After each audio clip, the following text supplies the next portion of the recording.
Here I am on the deck of Annette's houseboat, just sitting and relaxing. Had a long flight, delayed a little bit, and now I'm here. Annette's off running errands. Adrienne's getting changed, is going to go into the water. I'm sitting in this wonderful hanging basket chair, which I hope won't swing the picture around too much. And I'm just enjoying this sunny, warm, beautiful day. Bright blue sky. Had a wonderful view of Mount Rainier coming in on the plain and the Cascades. And it's just a gorgeous day. I'm tired. And it's very peaceful here. So this is the start of my trip up to the boat. It's nice to relax in civilization to start with for a half a day or so.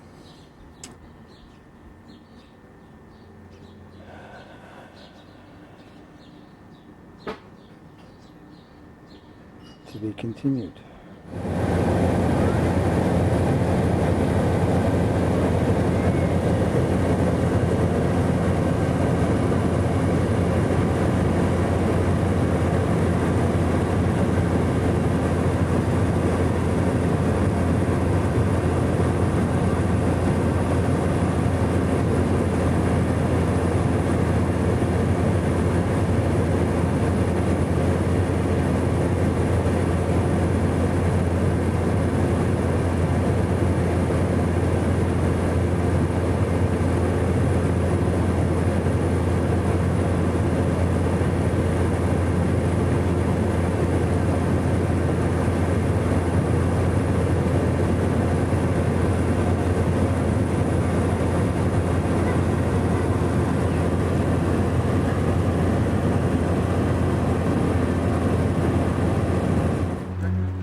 This is the float plane we just came in on.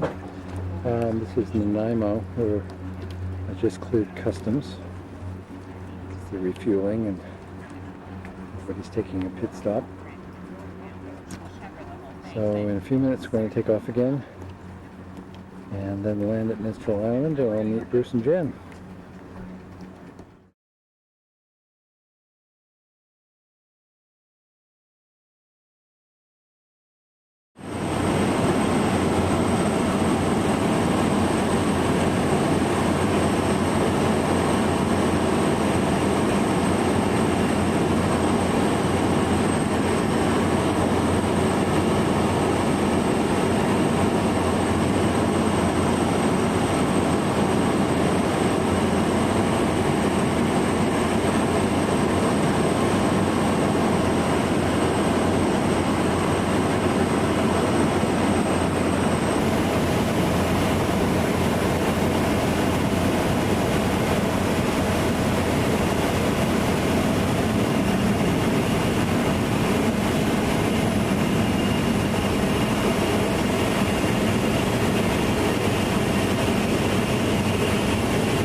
So we are underway. I just got picked up.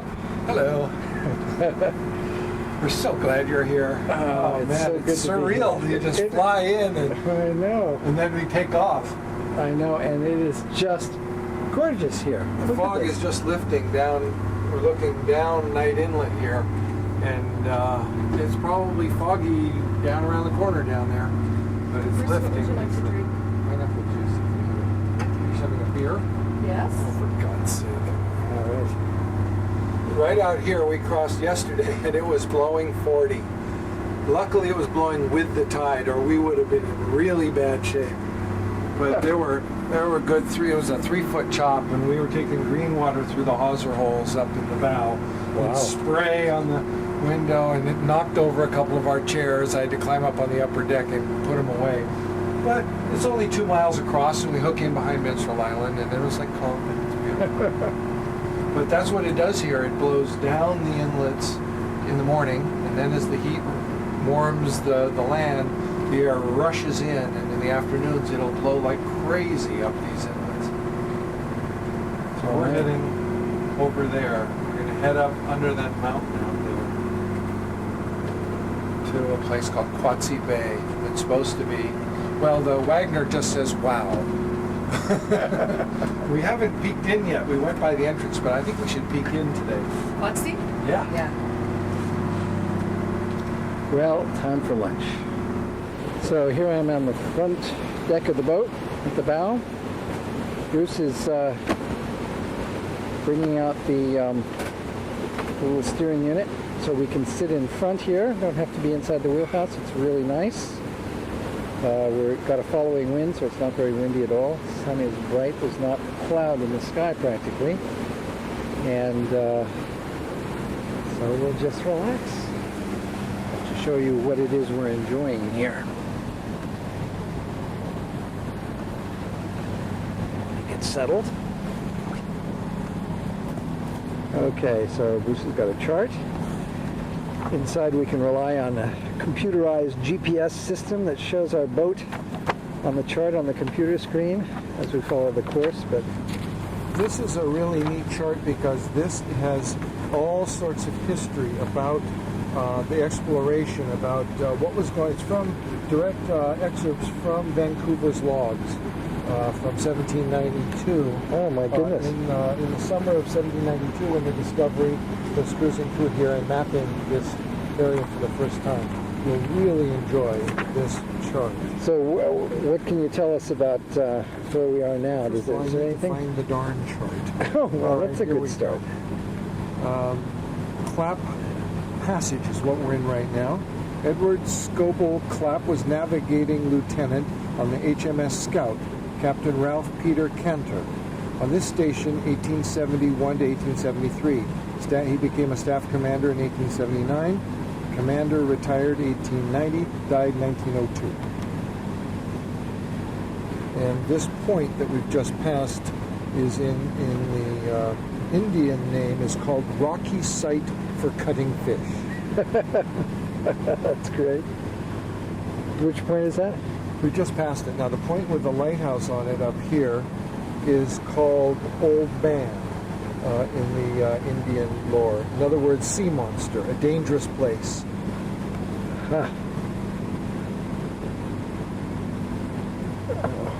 This is Viscount Island right here, and it's possible to go up behind it through a very, very narrow channel. But I didn't really want to do that on a low tide. Yeah. There's also a reef right out here off of these rocks. You're going to steer So clear of that. Steering is clear of that. There were seals lying out on the rocks yesterday. Oh boy, well let's keep an eye out for that. 20 miles. This is Night Inlet. We're looking down here, or up, I guess it is. Up, yeah. This goes up 40 miles until it dead ends in the mountains. And we're going to try, I don't know, I've been talking about this with Bruce, about whether or not we can arrange things to go up Princess Louisa on the way back. It would be really fun to go up one of these long inlets because as you can sort of see, the mountains sort of get steeper and steeper around them. And it's pretty spectacular according to all reports. So this is Night Inlet, which we won't make our way further up. We're actually turning off Night Inlet, going up north Tribune to Channel. Echo Bay tonight. So there's a music festival, is that right, Bruce? Well, whatever that means. The second annual Echo Bay Music Festival. Well, it sounds interesting. We'll Yeah. check it out.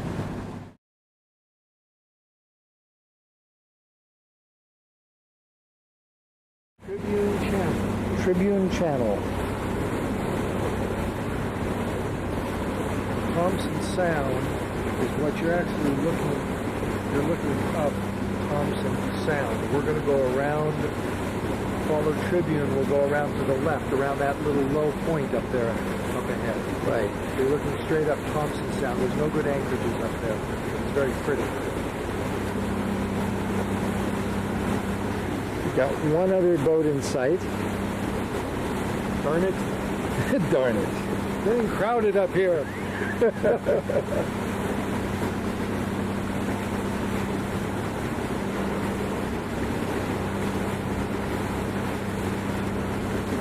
Okay. You going? I'm now going to steer us to starboard with my thumb. See how that works? Yeah, there we go. Very high tech. Bakelite.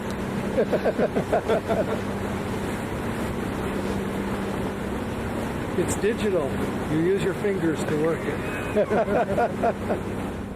We're looking up a channel all the way to Port Hardy on Vancouver Island. Pretty much straight up there. Right up this channel. And those mountains there are on Vancouver Island. We're going to be going around this point on the left, and then further around to the left into Echo Cove, Echo Harbor, Echo something or other, Echo Bay. I'm having trouble keeping this camera steady in the wind here. We're out in the main channel and the wind really is whipping up through here. So I'll stop. Well, just one more shot just to give you the sort of overview. Yeah. It's quite beautiful, and the sort of a little bit later in the afternoon, the sun. The wind is cool but not cold. And we still have mountains really pretty much all around us.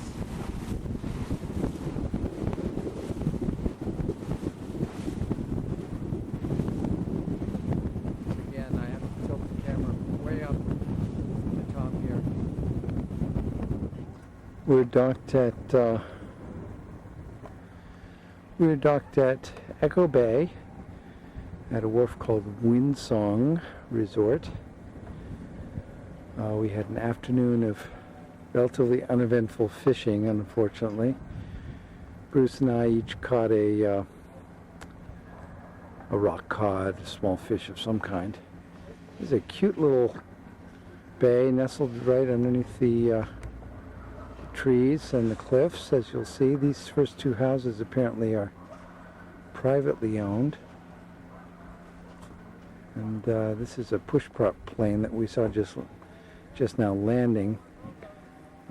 This little blue house and the red-roofed house right up underneath the cliff are apparently available for rental. At any rate, we're here for the evening. It's about 6:20. Sunlight's getting a little low, and we're going to have some dinner here on board and then go up to a music festival which is happening here. The second annual Echo Bay Music Festival. Apparently it's been going on since the afternoon. It'll be interesting to see what sort of music they have. We'll go up after dinner. It's apparently somewhat beyond this boat here.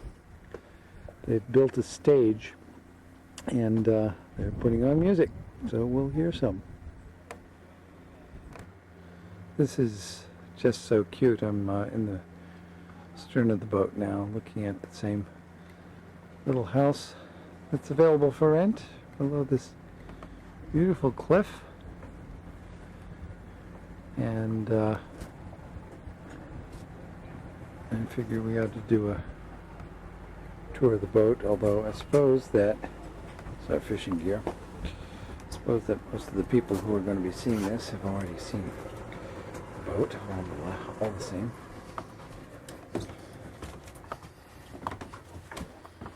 There. This is the main cabin.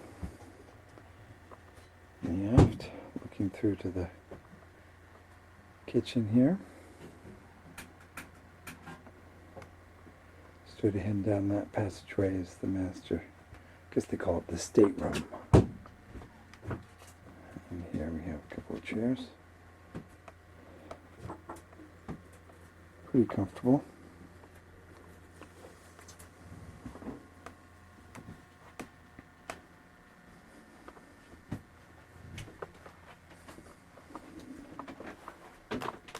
Kitchen. Galley. Excuse me, galley.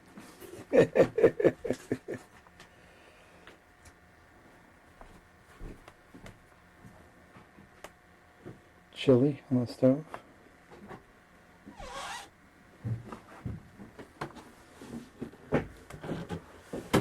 Running up into the wheelhouse.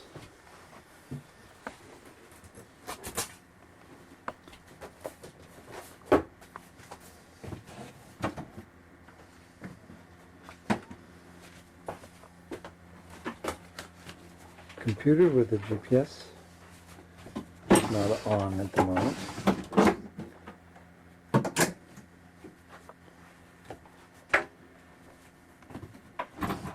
Nice little table here.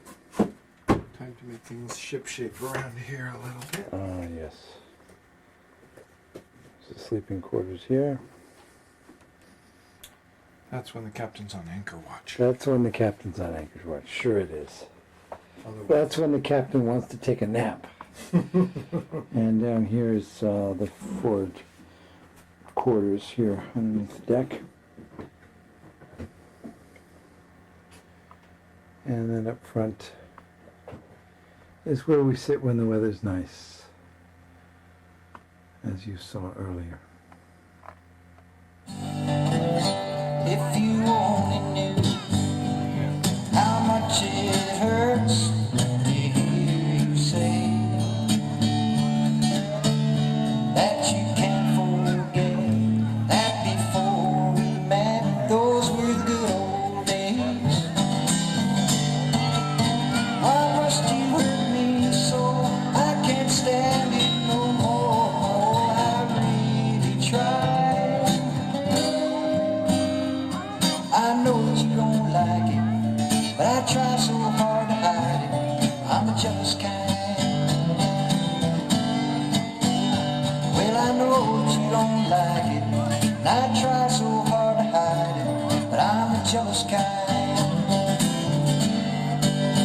Well, I know that you don't like it, and I tried so hard to hide it, but I'm a jealous kind.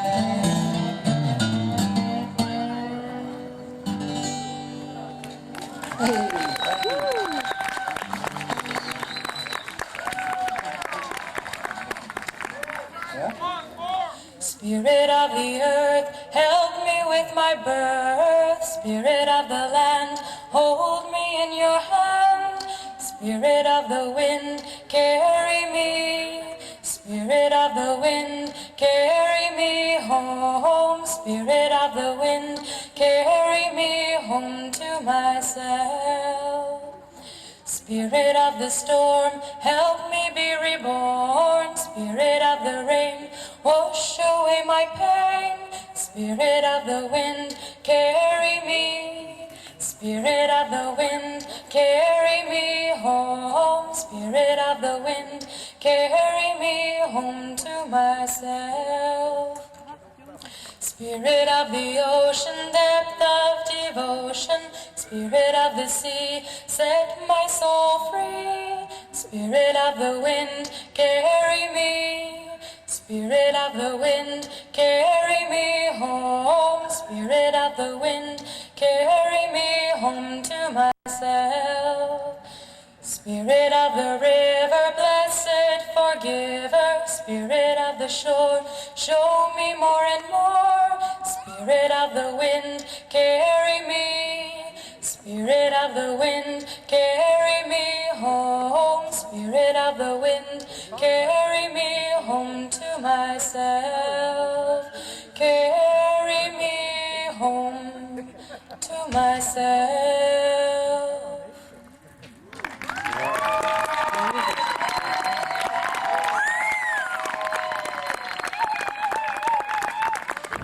So here we are leaving Echo Bay,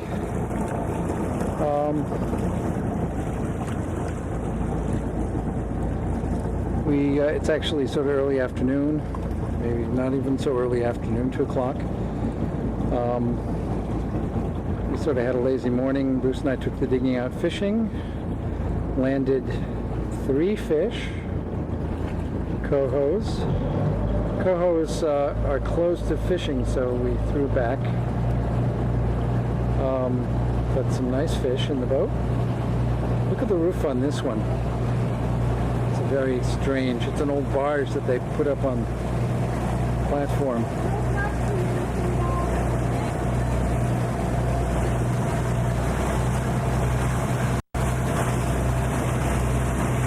Last night we had the music festival. We stopped off and got Jan's plane reservation changed.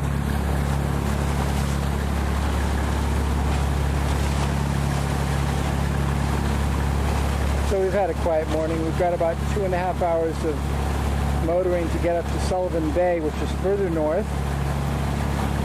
And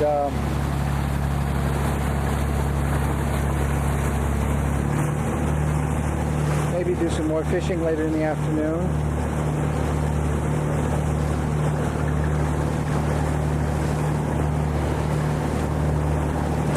How wide open these stretches of water are in between the islands. So here's Jan reluctantly being filmed. We stopped for a little bit out of Echo Bay because we heard from Billy Preston that this is a good spot for halibut. He was saying that they caught what was it, 140 pounder off of here? Yeah. A day or two ago? Mm-hmm. And Proctor's who you mean? Billy Proctor, I'm sorry, I'm thinking Billy Preston. Billy Proctor, who we just spent a really fun half hour talking to at the museum. So this, obviously you can see from this shot how exciting fishing is. She's got the Billy Proctor approved lure on, though. Yeah. That's right. I have Billy Proctor guaranteed halibut lure on. Well, he explicitly didn't guarantee you. I know, but Yeah. you know, I trust him. Yes, well, he should know. He's Yeah. got 60 years more experience than we do. That's almost exactly right, since he started fishing when he was about 5. Yes. And I'm really thinking that I'm almost there. I mean, I feel, You feel really the lucky. fish approaching your lure, huh? I do. All right, well, we'll just have to see about that. Okay, well. So you can just go ahead and fade out anytime. Well, I'm just going to scan Okay. the scenery here.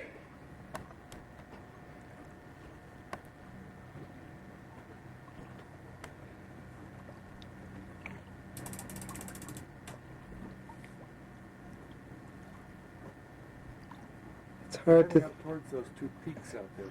Oh, we're heading up this direction, Bruce says. Yeah. So... it's hard to imagine a more wonderful spot for fishing. I'm using the large rotten fish head on a hook technique Aha! for halibut fishing. The problem is that the dogfish love live bait. So I just hold the dogfish up from 300 feet, which is useless exercise. Surprise for the dogfish, no doubt. Not a real good table value. No. As Jan was just saying, not high table value. But halibut do like rotten salmon heads. I'm hoping any second. Any second. However, I won't film the whole sequence. We're just passing the entrance to Kingcome Inlet, which is one of these long inlets. I think it's 30 miles or so in there. It sort of snakes in there, in towards those mountains. And one of these passages that you sort of wish you had the time to go up every one of them. That scar there coming down looks to be a landslide coming down the side of the mountain. See if we can zoom in on those peaks.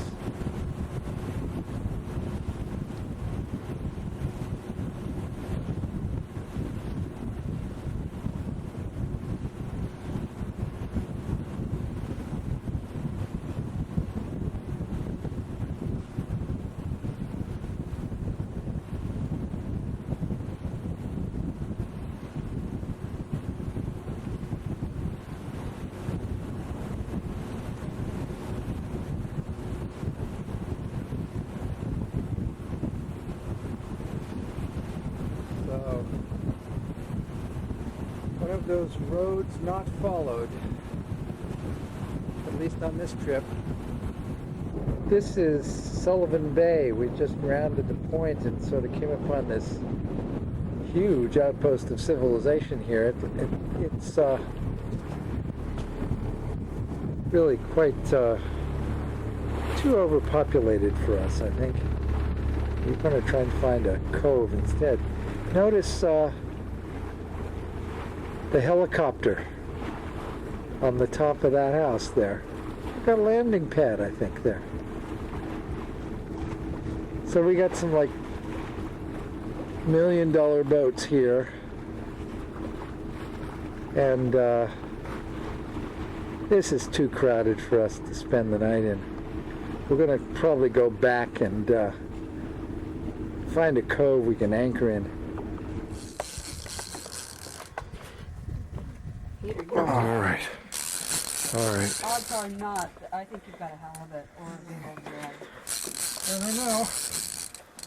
Either that or another big dogfish. Jan's down here with a net, getting ready. Let's see what we got. Ah, Oh, that fish is pulling. Look at that pull bend. We can't see it yet. Can't see it yet.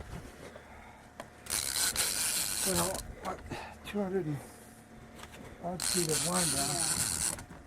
That's a good lure. I'll tell you what, if you have hooked something great. You hooked a big- What the hell is it? What the hell is it? A big dogfish. Big dogfish. What did I tell you? What did I tell you? A big It's a one. Big dog. Ah, Why don't we move slightly? okay. Yeah, because we're in a No, I'm getting a real good shot of him swimming here.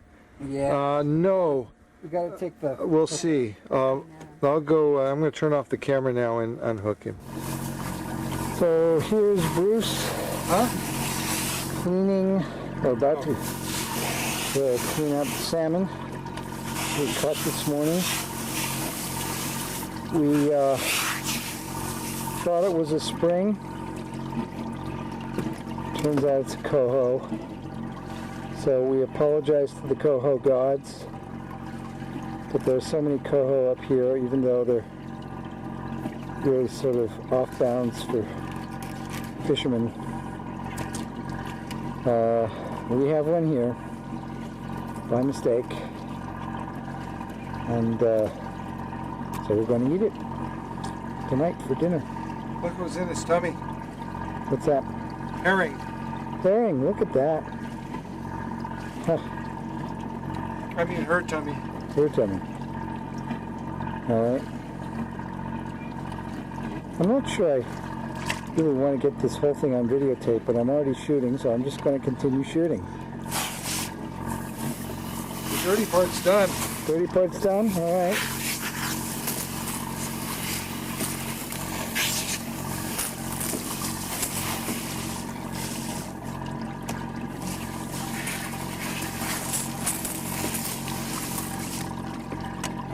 Now what we do is get rid of the liver, which is here.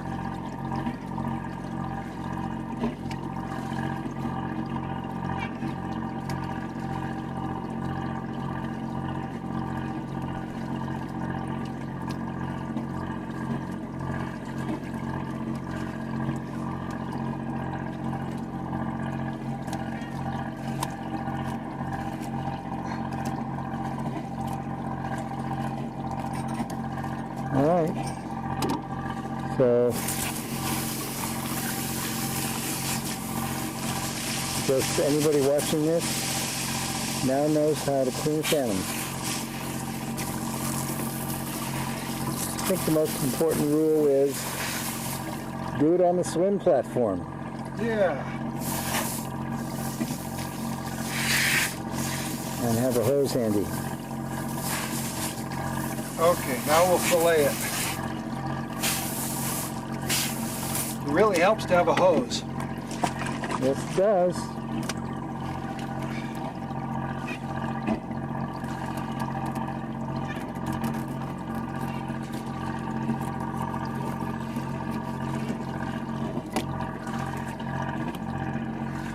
Oh, that's beautiful.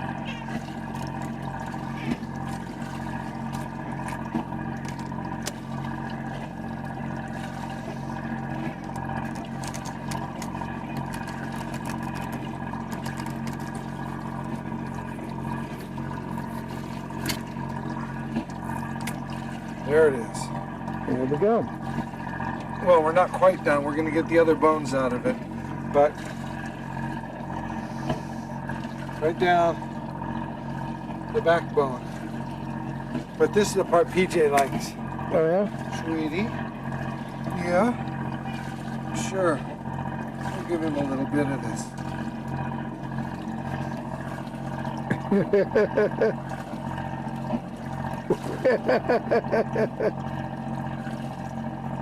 Oh boy, what a treat. His favorite part about living on a boat. Yeah. Oh boy. Yes, sweetie. There it is.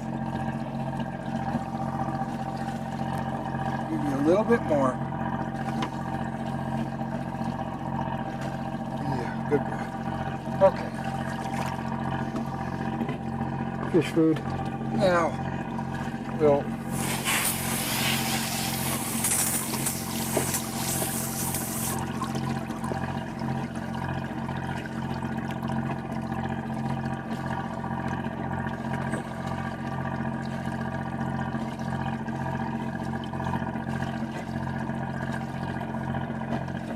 Get the rest of the bones out. yeah, do it right.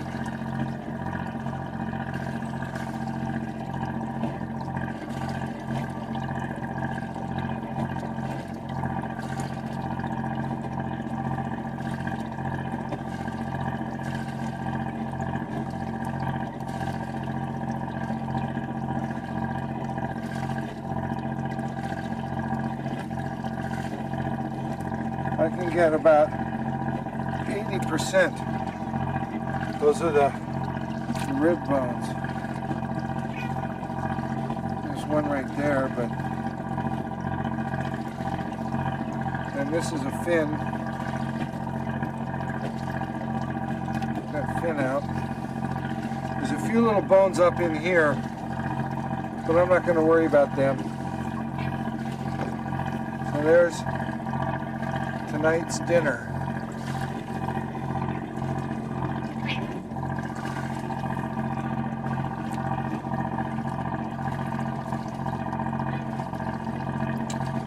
This only works with a really sharp knife.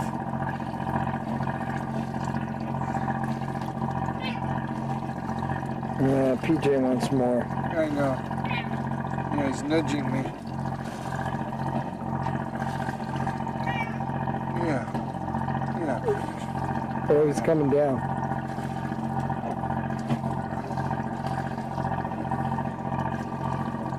Yeah, he wants more.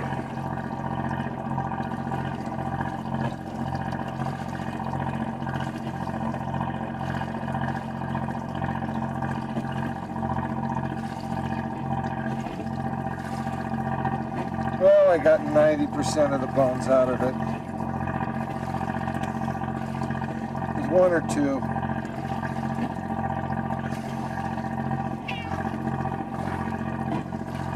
There's bones right along in here, which I could get out if I did another fillet this way, but I think we're in good shape.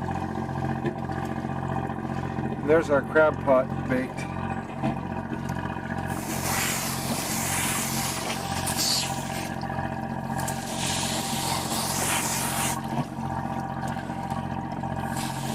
TJ still hoping for more. We're going out to set the crab pots. We started out and then I found that as we rounded this point here, we had some beautiful peaks in the late afternoon sun coming right up there. Those are big. Wow. The glacier. Okay, are you recording? Yeah. Okay. Let's stop and set a crab pot. Okay. Right out. Okay, where's the magic spot? Okay, it's right here. Is this the spot? Yeah, I don't know. This is the spot. Okay, this is the spot. So here we have one This crab is the pot. delicious cod meal. Right, this is that we're the offering. cod version. Okay. Over the side it goes. Oh, great. That helps to have a rope untangled. There we go. This is lead rope, by the way. Lead rope, Yeah, it sinks, it sinks. which is what you want to use. Okay, there's that one. Okay, one crab Where pot. should we put the other?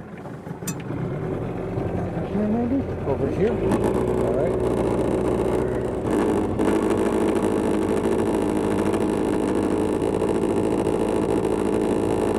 Turn around and go back to Legendary, which I actually haven't gotten on this videotape yet.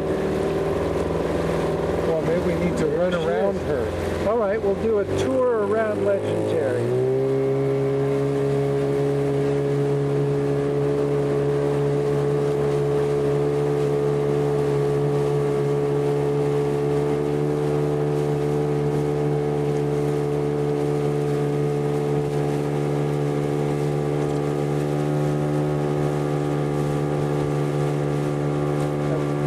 That's about the right distance. Want to slow down?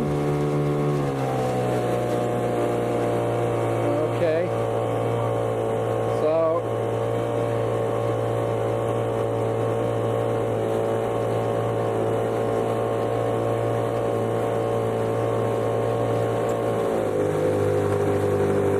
here we are.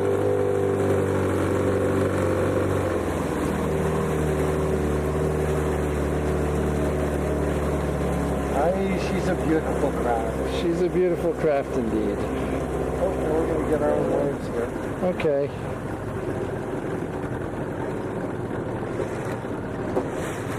Legendary. Legendary. Legendary, right, okay. All right, in we go. It's now time to check the crab pots.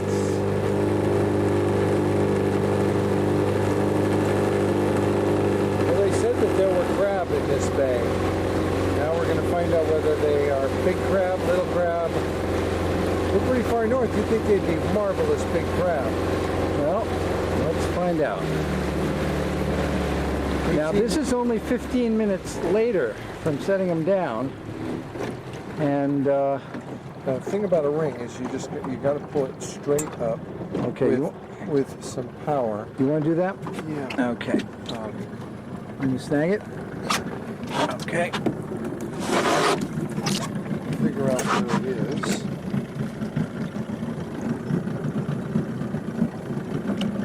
Right, because a ring is basically just a basket with an open top, as you will see. And so the crabs are in there, but if we don't pull it up straight, they'll just bail out the side. Get approximately. Just want to get approximately over it. Okay. That's good. Okay, here we go. It doesn't feel very heavy. Doesn't feel heavy? Oh well.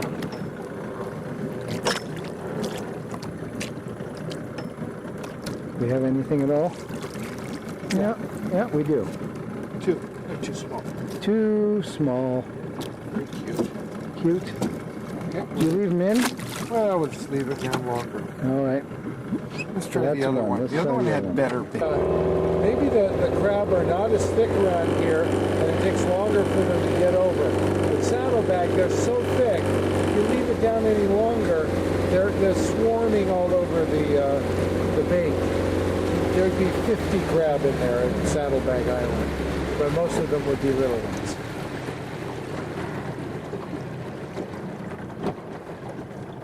All right, let's see. Okay.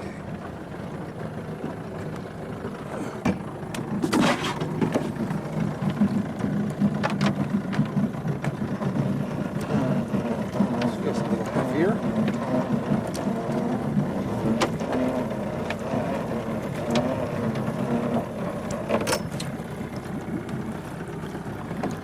Little ones.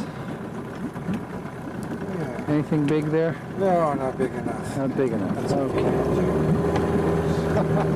See, that's a female. See all her eggs sticking out around the edge? Yep. Yeah. Females. All right. So let's take this one and let's move it a little farther out. Okay. Get off of the crab. Okay, so we'll set it further out. Right out in the middle of this. Okay.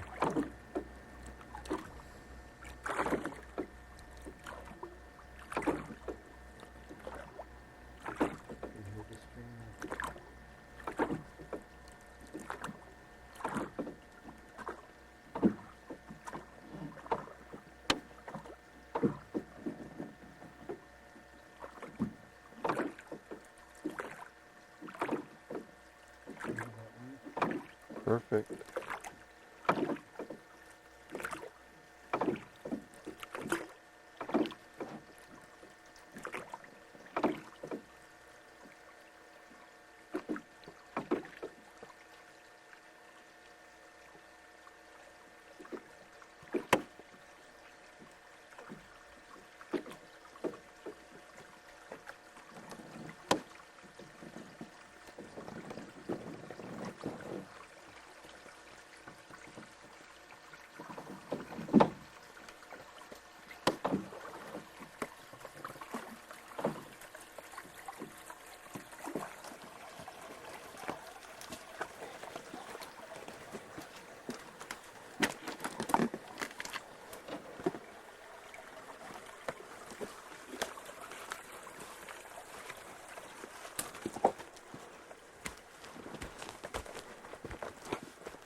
Let me show how spongy it is.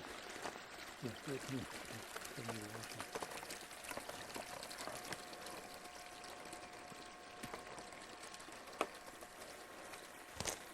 Wait a sec.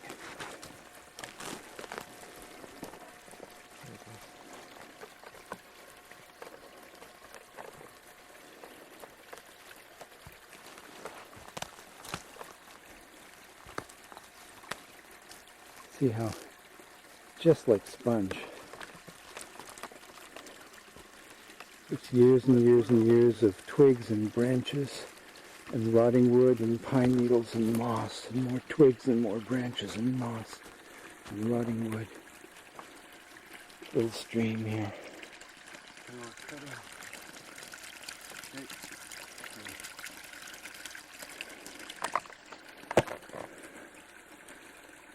Oh yeah. Look at that. Yeah. They were splitting those from the cedar, huh? This is obviously an old logging site. Looks like a lot of hand logging was done here. For instance, I can show you some notches back where we came from.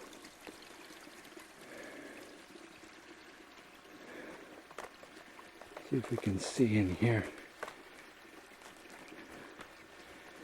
Take a couple steps to your right here, you can look at the great big cedar. And then the great big one here. big old stump. Let me stand next to it so you can see. Yeah, because otherwise you can't get an idea of the scale here. It's, this was a big old tree. Look at that. Those are notches that they carved to put in the springboards that they stood on in order to fell this tree. What's that? This was a big tree. Yes, indeed.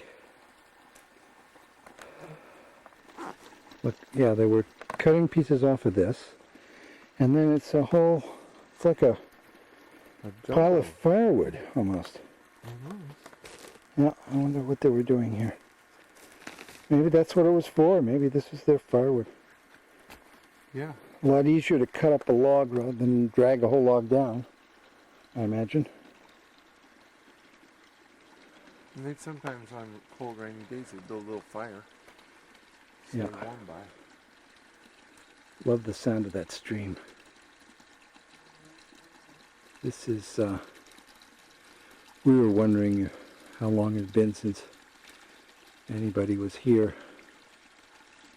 I don't know, maybe a few excursion people like us came onto this shore over the years, but probably last time this land saw any significant number of people was 80 or 100 years ago when this was all hand logged out. The big trees taken. Looking uphill here, I don't know if you can't really tell from the video camera, but it's a significant slope uphill. And these relatively newer trees are already way, way above us.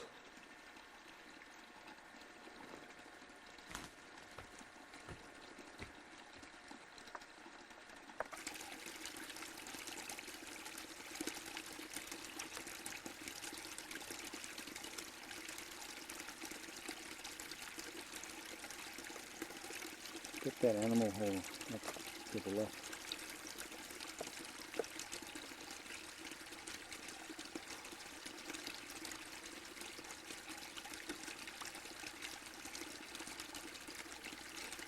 Again, looking uphill. And here's another older stump with notches in it for the springboards. And when we were coming back down here, we found old relic here. Look at that. It's got a hasp on it. And there's a little bit of, yeah, a little bit of something. It's a little slide A little latch. slide latch, yeah. And there's nails. Yeah. And this is all rotted. We figure it must have been a tool chest or something that was abandoned here. And then up here, there's something which may or may not have been part of the same thing. Look at And it's got, oh, look at that. the other half of the hasp. The other half of the hasp. Yep. So maybe this up here was part of the same chest. Yeah. And that's either tar paper or tar on it. Just tar, I think. You suppose they tarred the wood to make it last? Oh, maybe it is a tar paper. I don't know. Yeah.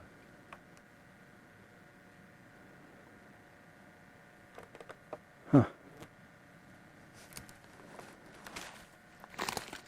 Amazing. And this must be, I suppose, 80 or 100 years old.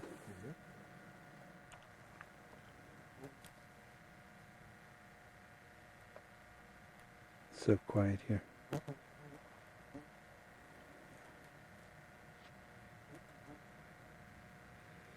This is really,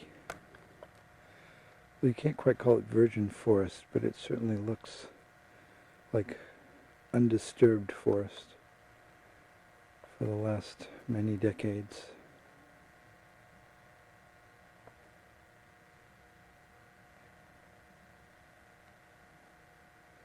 Colors, the browns and the greens. It's just so lush.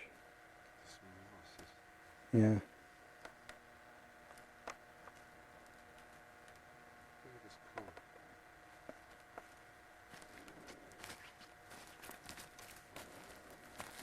That is a green.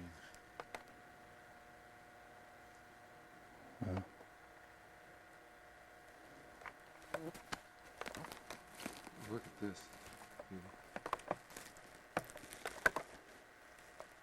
Yeah. It's just, well, you know, if you want something soft to sleep on, they say use pine branches and pine needles and moss. You know? Which is what I'm standing on. That's right. Yeah, it's amazing.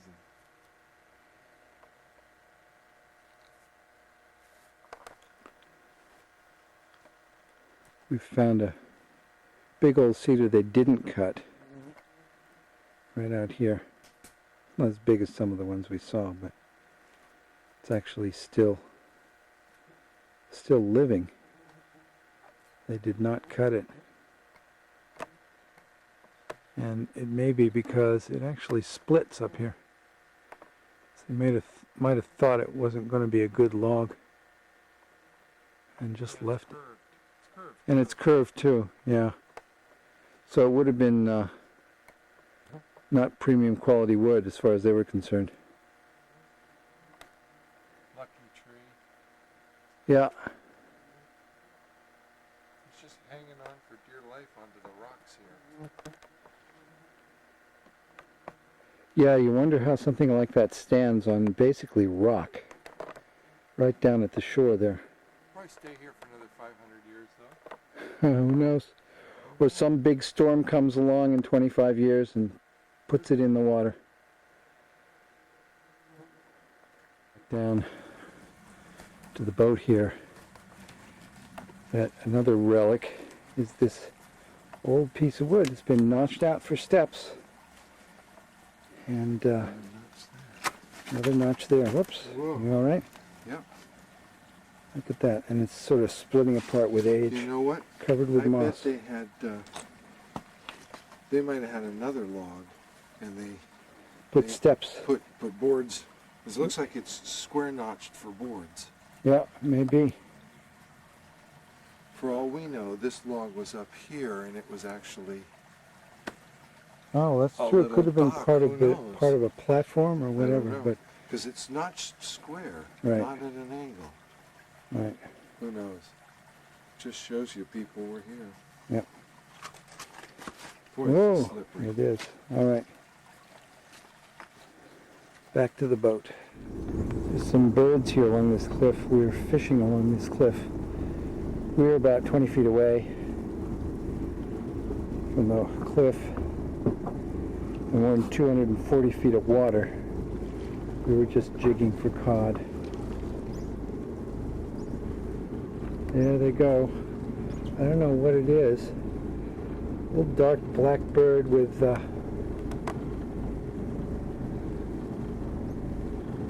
white markings on its wings. But they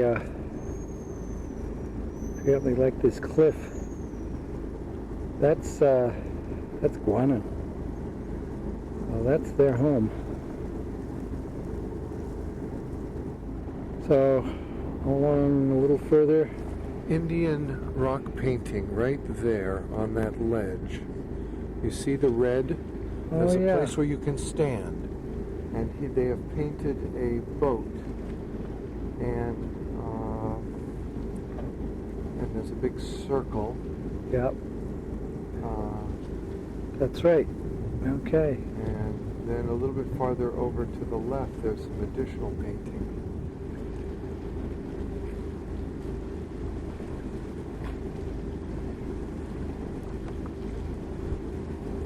That's a beautiful example. We just happened upon it. Yeah, look at that.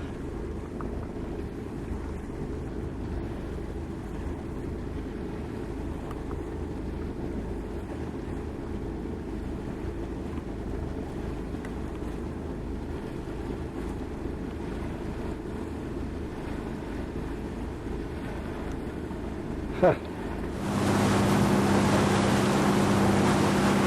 Well, we're cruising along Tribune Channel now, heading up to Quatsi Bay where we're going to spend the night.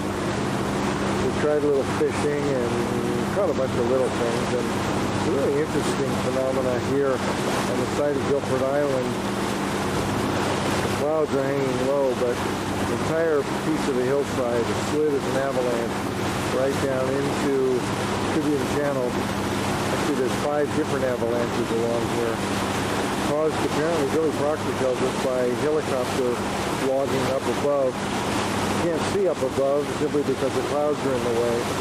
But apparently there were 9 inches of rain in 3 days, and all of a sudden the hillside started to give way. You can see it literally scoured absolutely everything off of the rocks. And Billy said he was up here, he got a call that this was happening from some friends, and came up here in his boat and he watched this stuff come down into the water. And he said within 10 or 15 minutes, the whole channel was full of debris.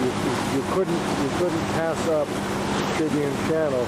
And he kind of laughed and said he spent about 2 hours stuck in the logs and debris before he could find his way out. Doesn't sound like fun to me. There's another small slide right there too.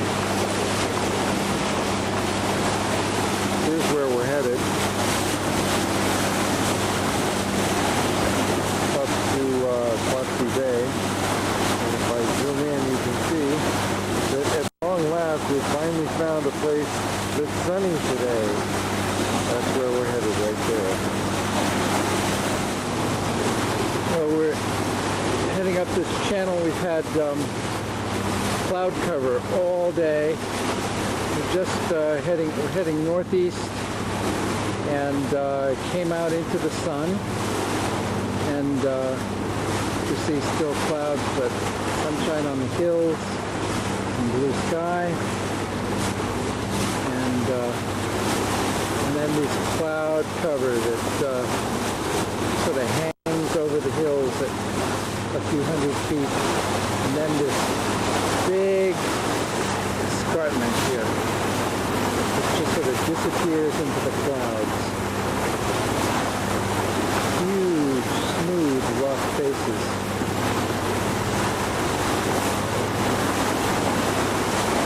And the valley sort of disappearing up here into the clouds.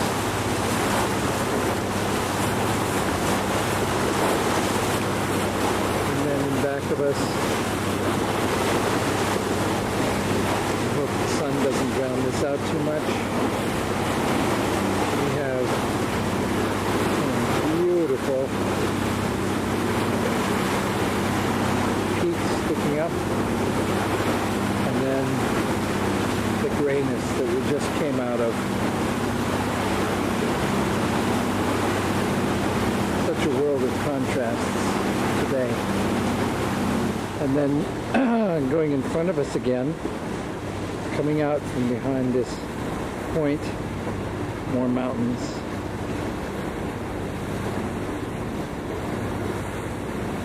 Everywhere you turn, you come around a point and you see something else.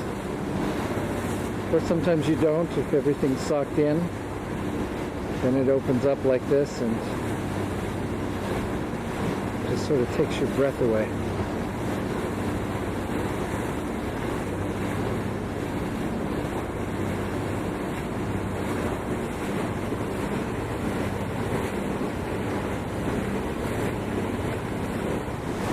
Still in Tribune, I believe, heading south. We're just passing a deadhead here. This is one of the things that you see every now and again. It's basically a log that is half waterlogged. So most of it is down below the surface, and just the lighter tip is protruding above the surface. These things are more common further south, so there's more logging operation going on, but you can run into them, hopefully not literally, anywhere. Everybody hates to see these. The worst is when the tip is barely out of the water and you can't see it very well at all. These things obviously can stow a hole in your hull. Luckily, they're not very common, at least up here. The waters actually here have been relatively clear. We really haven't had much in the way of navigation hazard. So I'm at the wheel here in the wheelhouse. Bruce is getting some breakfast. Jan is getting packed. We're still heading down to Minstrel. Bruce just finished plotting out a course. Bruce just finished plotting out a course to Princess Louisa. We thought we were going to be able to make this run tomorrow, but it looks as though it's just not possible. It will require over 12 hours and with no real leeway. The tides are pretty tricky because Princess Louisa is off of Jarvis Inlet, which is a very long inlet. And so the tides slosh in and out of there, particularly through the narrow parts, at impassable rates. So you have to time the entrances into these passages with slack tide. Pay attention to when the tides turn. And particularly at the mouth of Princess Louisa, it's, I guess, pretty hairy during the riptide. And we just can't do it. So we're going to have to take an extra day. Unfortunately, that means I'm going to miss Penny. But Bruce and I figure we just can't lose the opportunity. Which I must say is a wonderful luxury. You certainly can do it with paper charts and looking out for landmarks and so forth, and people have done it that way for hundreds of years, thousands of years maybe. But let's see if I can show you. Here we have the chart. Pardon the flicker. Here's just moving the chart. There we go. And there's the boat. There's the boat there at the upper edge of the chart, and it shows a little line coming out the front, which is the direction of the current heading. And is it true that the length of the line is the speed? Here? Yeah. No, I don't think so. No? Okay. I don't know. I wouldn't be surprised if it was. Could be. But at any rate, the black line is a course that he's charted off that we're following. Not that you have to follow it exactly, but... But in thick fog, it's thick really fog, nice to follow it. Yeah, good. And you can see that the position of the boat changes periodically as the GPS system gets updates from the satellites on our position and heading. Actually, I'm going to change our course because this is really the most one. Okay, and you can just click on these Now I'm marks back on on the course. That's it. That's it. And you can see where the shallow water is. You can see any points that you might want to look out for in terms of depth. We can also zoom in. Can you see wind? Oh, zooming in. Yes.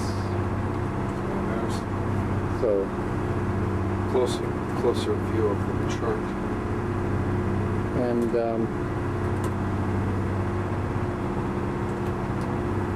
this is particularly nice when you're not exactly sure what landmark you're looking at.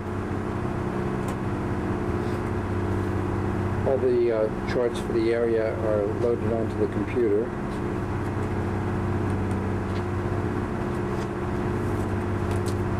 The machine actually gives you as well directions for each leg of the course in terms of compass headings, and will chart the length of the course, which is how we discovered this morning that our plan for zooming up to Princess Louisa all in one fell swoop was not going to make it because it was 114 miles, and we really can't do that in one day on this boat.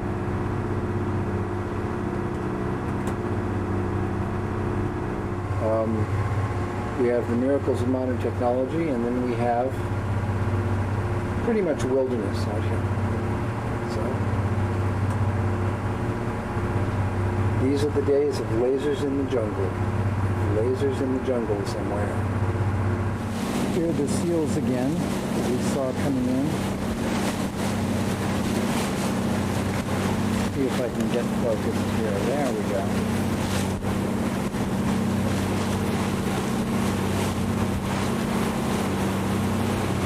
Sunning themselves on the rock.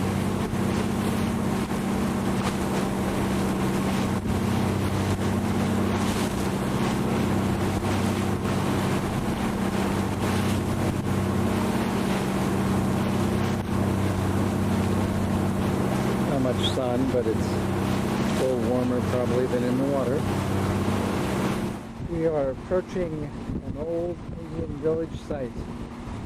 That white on the beach is Midden. It is hundreds of years of clamshells being thrown out their front doors. What we're going to do is anchor real quick here, take the kayaks over and see what we can find. Well, we've anchored at Matilpi. Peter's about to get out of the kayak. Oh, please don't film that. Okay. We have a very short stop here because we're a little behind schedule. This entire beach is clamshells. As Peter said, it's called a midden, and it's from hundreds of years of clams being thrown out the front door of an Indian village. Look at this. This is just plain shells. Pure shells. Generations and generations and generations of eating clams and tossing the shells. Let's see what else we can find. We're just through the bushes. There may not be any sign of anything back here.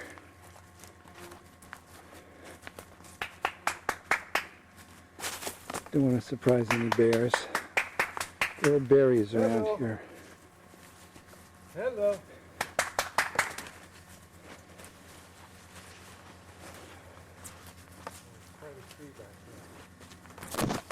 Oh boy. Look at this tree. Are they two separate trees? Yeah. My goodness. Want something else. Huh.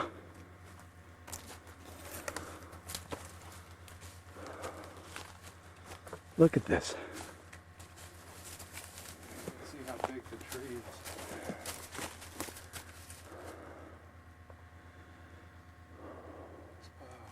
This is a deciduous. So it is, some sort of maple. Maple? Looks like maple leaves Doesn't up here. Sure does. Well, if so, that's the biggest maple I ever saw. Well, yeah, relative of some sort. Yeah. Wow. So we found our way out to the beach again. No sign of anything in the way of buildings. But the shells are an unmistakable sign.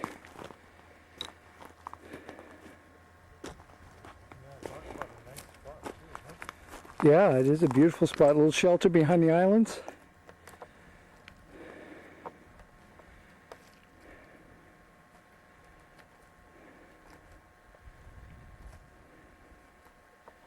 Here's Bruce bringing up the anchor.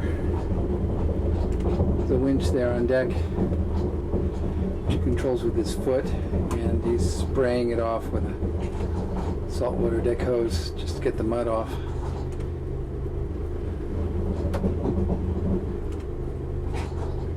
The little post that is supposed to disengage the links from that winch so they go down below deck is broken off, so every now and again they sort of jam up and he has to stop and fix it. Another another piece of life aboard the boat. There's an eagle.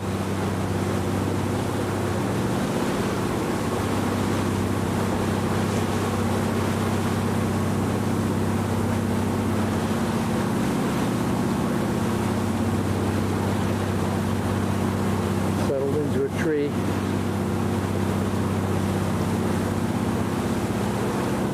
We are passing a tugboat here. That's a tugboat that's towing, well, I don't know, it looks like one log, but No, it's a whole bunch of logs. a whole bunch of One log logs. across the top. Oh, a whole bunch with one log across the top here. The little tiny little, Tiny little log boom. the tiny little tugboat too. And it is a tiny little tug. It's like the one that we saw going up, steaming up Johnstone. Yeah. Look at it. It's got a little snub Cute, nose. yeah. It's like a pug A dog. little pug dog of a tugboat.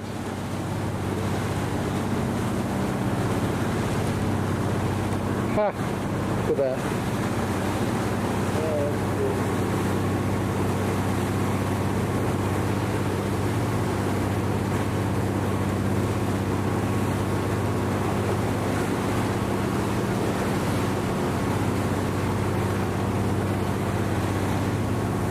Tell you what, I got a I got a fish here. Caught a big, probably coho. He's, whoa, about 2.5 feet long. Got the pliers? No, I do. Now you do. Here comes the man with the pliers. Whoa, I don't want him to hurt himself. it's a coho. We're gonna have to let him go. Although it's tempting, I must say. Look at that. It just fell right out. Good. Okay, we've got to disentangle him. Look at the size of that. Oh boy. That's easily 10 pounds. All right. Really, is it a coho for sure? Oh, absolutely. Yeah, okay. All right, bye-bye. Now, watch him. Just watch him swim away.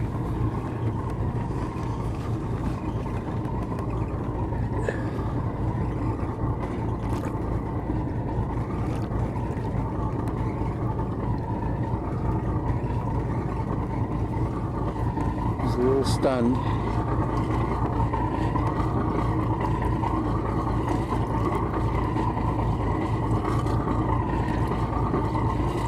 Question is he okay?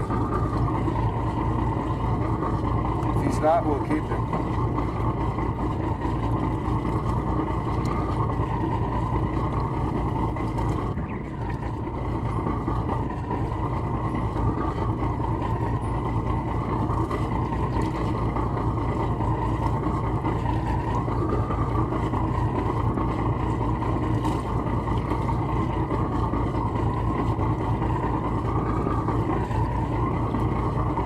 I don't know.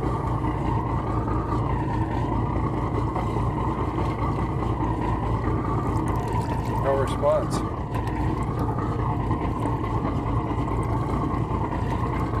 Yeah, he's moving.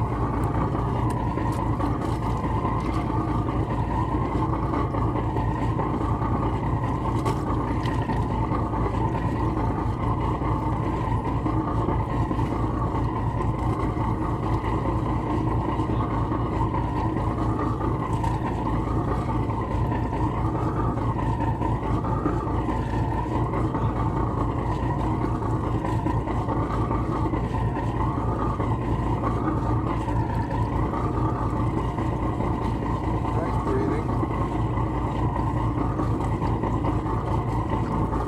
There he goes.